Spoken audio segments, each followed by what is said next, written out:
tila kajuba be ya kajing stat kilung badang sidda lanang banya pule ngapat marwe ngasah kale kini kikpa bapli kihap trainit basni ontip shuslap neski sengai bapli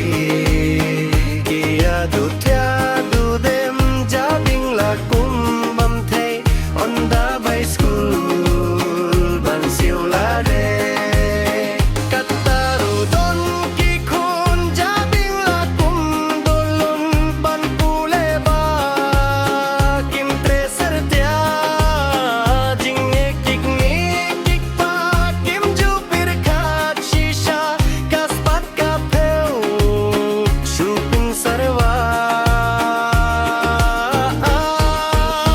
kik mi kik pa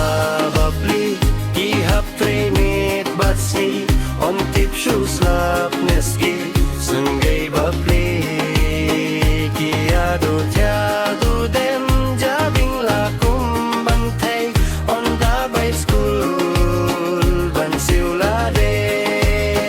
oh sengai bapli jabing lakum bam thei on da by school ban siulade